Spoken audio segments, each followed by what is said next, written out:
என்னங்க ஒத்த கால நிக்கிறீங்க? ஓட்டு கேட்க வந்தோம். தமிழ் தமிழ் மேடைக்கு மேடை பேசிட்டு தமிழுக்கு என்னங்க செஞ்சீங்க?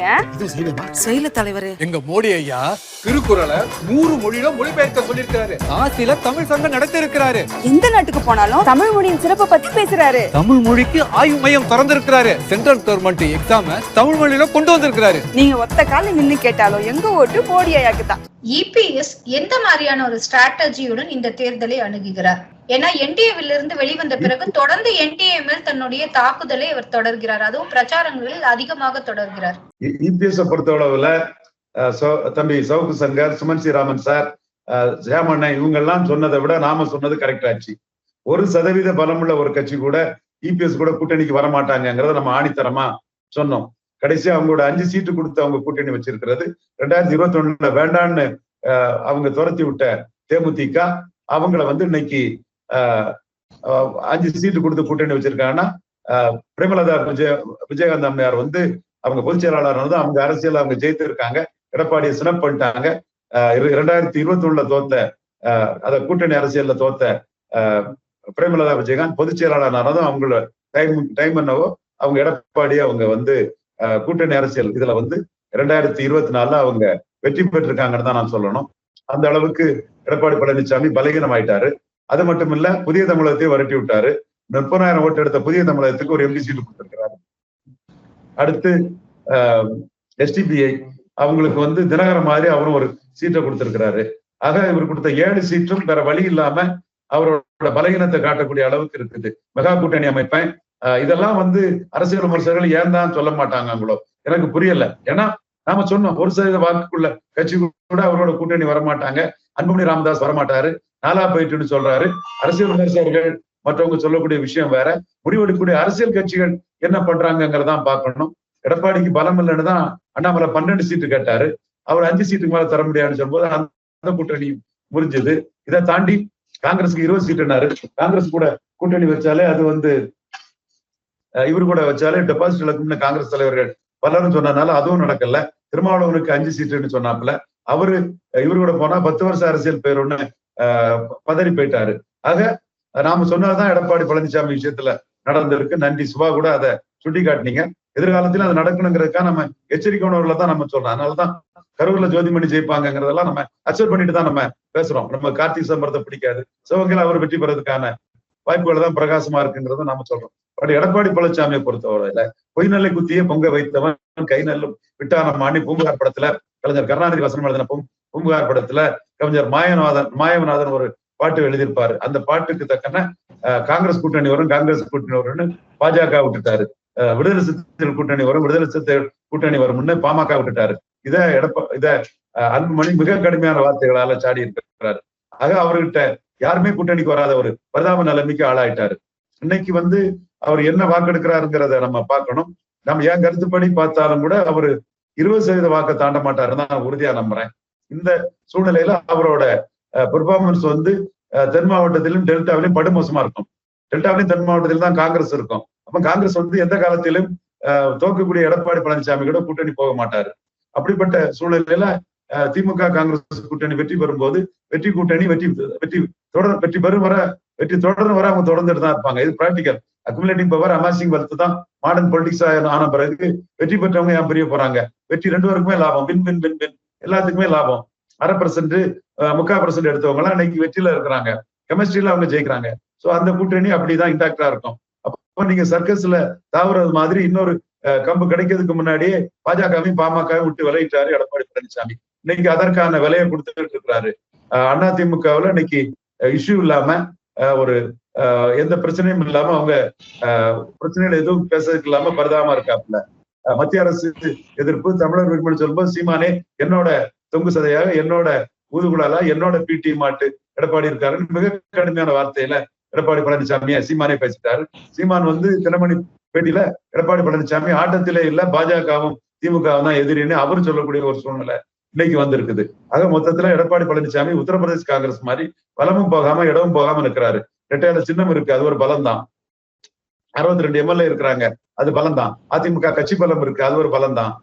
தென் இதை தாண்டி அமைப்பு பலம் இருக்குது. இதை வச்சுக்கிட்டு அவரு ஒரு 20% வாக்கு அவர் கூட்டணிக்கு வருமே தவிர அவர்கிட்ட இஷ்யூ இல்லை, வேற எதுவும் இல்லை. என்னதான் அவரோட கூட்டங்கள்ல எல்லாம் வந்து காலி சேர் தான் இருக்குது. அதெல்லாம் படம் போட்டு ஊடகங்கள் காட்டுறாங்க, சன்வீஸ்ல காட்டுறாங்க. நாம் தமிழர் கட்சிக்காரங்க சீமானுக்கு கூடக்கூடிய கூட்டத்தையும் இவருக்கு பணம் கொடுத்தும் இவருக்கு கூட்டம் கலைஞ்சு போறங்கிறதையும் அவங்க செய்திகளா போட்டு அவங்கள விஜயகாந்த் மதுரை மேற்குல எமர்ஜான மாதிரி எமர்ஜ் ஆக முடியுமாங்கிறதுல அவங்க முன்னெடுக்கிறாங்க. அப்பர் காஸ்ட் ஓட்டு, அப்பர் மென்டாலிட்டி காஸ்ட் ஓட்டு, லிங்குஸ்டிக் மைனாரிட்டிஸ் ஓட்டு, மோடி பிரதமர் வரக்கூடிய அனைத்து தரப்பு ஓட்டு, அண்ணாமலை உழைப்பால வந்த ஓட்டு, இதெல்லாம் வந்து அதிமுக பலகீனப்படுத்தி பாஜக சற்று மேலெழும்பதுக்குள்ள வாய்ப்புகள் பிரகாசமா இருக்குது. மேலும் சசிகலா, தினகரன், ஓபிஎஸ் இவங்களால முக்குலத்தோர் எதிர்ப்பு எடப்பாடிக்கு ஹெவியா வருது. இப்படி அன்புமணி கூட இவரை ஏற்றுக்கொள்ள மாட்டேன், 2026 திமுக வேண்டாம், அதிமுக வேண்டாம்னு சொல்றதுல இவரை 26 ஏற்றுக்கிட மாட்டேங்கிறத அன்புமணி இப்பவே சொல்றாரு. ஆக ஒரு தவறான வியூகம் எடுத்து மிக மோசமான ஒரு அரசியலை பண்ணி எடப்பாடி பழனிசாமி சிக்கிட்டு இருக்கிறாரு. குறிப்பா ஐயர நாடாரம் என்ன செய்யணும்னு ஆணவத்துல அவரோட மகன் மிதுன் பழனிசாமி சொன்னதுக்கு நம்ம வந்து மனித நீதி என்ற அடிப்படையில், தர்ம நியாயத்தின் அடிப்படையில் எடப்பாடி பழனிசாமி சிறப்புகளையும் அவர் 7% அரசு பள்ளி மாணவர்களுக்கு கொடுத்தார். காவிரியை பாதுகாக்கப்பட்ட வேளாண் மண்டலமா அறிவித்தார். சசிகலாவை அரசியலில் இருந்து பலகீனப்படுத்தினார். தென் நிலையான ஆட்சியை கொடுத்தார் என்று அவருடைய சிறப்புகளையும் சொல்லி அவருடைய தவறான விகத்தை சொல்லி இதனால் அவர் படாத பாடுபடுவார். ஓபிஎஸ்ஐ நீக்கியது தவறு, பாஜக கூட்டணியை விட்டது தவறு என்பதெல்லாம் சொன்னோம். அது இன்னைக்கு நிறுவனமாகுது. இவரை நம்பி கிறிஸ்தவ முஸ்லிம்ஸ் யாரும் ஓட்டு போட போறது இல்ல. வராத ஓட்டுக்காக இருந்த ஓட்டை இழந்துட்டாரு. அது அவர் மிகப்பெரிய பின்னடைவை சந்திப்பார். 2024 தேர்தல் முடிவு அதை உணர்த்தும் என்று உறுதியாக நம்புகிறேன். அதுவரை பொறுத்திருந்து பார்ப்போம். அவருடைய திறமைக்கும் அவருக்கும் மதிப்பு கொடுத்தே நம்ம கருத்தை சொல்லுவோம். பட் அவரு ஸ்ட்ராட்டஜிக்கல் பிளண்டர் பண்ணிட்டாரு. அதற்கான விலையை கொடுத்தே ஆக வேண்டும் என்று கருதுகிறேன். சார், நீங்க பேசும்போது அழகா ஒரு வார்த்தை சொன்னீங்க. சீமான் வந்து இங்க களத்துல அதிமுகவே இல்லைன்னு சொல்றாரு, பாஜகவும் திமுகவும் தான் எதிரின்னு சொல்லி பேசுறாரு அப்படின்னு சொன்னீங்க. ஜெயலலிதா அம்மையார் அவர்கள் இருந்தபோது 1.1% வாக்கு வாங்கிய சீமான் அவர்கள் ஜெயலலிதாவின் மறைவிற்கு பிறகு 7% வாக்கு வாங்குறாரு. அப்ப வந்து அவர் வாங்கிய வாக்கு வந்து அதிமுகவின் வாக்கா? கண்டிப்பா அதிமுகவின் வாக்கு தான். ஜெயலலிதா அம்மையாருக்கு ஆளுமைக்கும் ஈர்ப்பு சக்திக்கும் முன்னாடி சீமானால் அன்னைக்கு தாக்கு பிடிக்க முடியல. ஈழ பிரச்சனையில வந்து ஜெயலலிதா அம்மையார அன்னைக்கு நம்பினாங்க. அதனால ஜெயலலிதா அம்மையார் இருக்கும்போது எதற்கு சீமான் தான் நினைச்சாங்க. சீமானால 1.1% வாக்கு தான் 2016 ஆண்டு வாங்க முடிஞ்சது. ஆனா ஜெயலலிதா அம்மையார் மறைவுக்கு பிறகு ஆர்கே நகரிலே ஈழ சம்பந்தப்பட்ட வாக்குகளை தமிழ்நாடு ஃபுல்லா உள்ள அவரோட கேடர்ஸை கொண்டு நிறுத்தி அவர் ஓரளவு உயர்த்தி காட்டினார். இடைத்தேர்தலை தவிர்த்து மக்களவை தேர்தலில் 4%, சட்டமன்ற தேர்தலில் 7% வந்துட்டாருன்னா எடப்பாடி பழனிசாமியின் வீழ்ச்சியில தான் சீமான் வந்து இந்த வளர்ச்சி அடைஞ்சிருக்கிறாரு. இப்போதும் எடப்பாடி பழனிசாமி ஓபிஎஸ் நிக்கிறதுனால முக்குலத்தோர்கள் வந்து எதிராக இருக்கிறாங்க. முக்குலத்தோர்கள் வந்து சீமான ஓரளவு ஏற்றுக்கிட்டாங்களே தவிர எடப்பாடி பழனிசாமிக்கு எதிராக இருக்கக்கூடிய சூழ்நிலை இருக்குது. எடப்பாடி பழனிசாமி ஓபிஎஸ் நீக்கிய சூழ்நிலையில அவர் வந்து கொங்கு மண்டலத்துல ஒரு ஜாதிக்கான கட்சியாட்டு போயிட்டாரு. அண்ணாமலை கூட இதை சுட்டி காட்டி இருக்கிறாரு. அதனால அங்க நான் பெனிஃபிஷியரி காஸ்ட்னு சொல்லக்கூடிய சமூகங்கள் வந்து பலவும் வந்து சீமானை நோக்கி நகர்றாங்க. லிங்குஸ்டிக் மைனாரிட்டி, அப்பர் காஸ்ட் வந்து அண்ணாமலையை நோக்கி நகர்றதையும் நம்ம பார்க்க முடியும். அதே மாதிரி வட தமிழகத்துல ஓபிஎஸ் இருக்கிறத வர இவரு சிவி சண்முகம் அடங்கி கிடந்தாரு. ஓபிஎஸ் சிவி சண்முகத்தை அடக்கி வச்சுட்டு இருந்தாரு. ஓபிஎஸ்க்கு எதிராக வாய் திறக்க முடியாம சிவி சண்முகம் இருந்தாரு.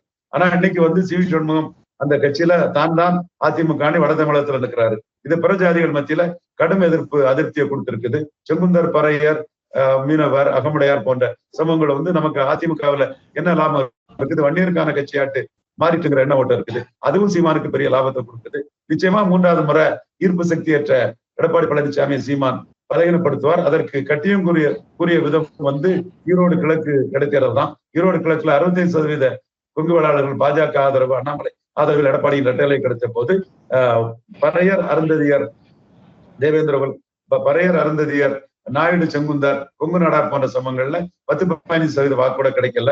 சோ அங்க வந்து ஜெயலலிதா இருந்த இரட்டையில வேற, அவங்க காஸ்ட் நியூட்ரல். பிராமணர்களுக்கு வந்து ஓட்டிங் பேட்டர்ன்ல எதிர்ப்பு கிடையாது, காஸ்ட் நியூட்ரல் லீடர். ஆனா எடப்பாடி பழனிசாமி 2 ஜாதி ஆதிக்கத்துக்கான ஒரு கட்சியை நடத்துறாருன்னு எதிர்ப்பு இருக்குது.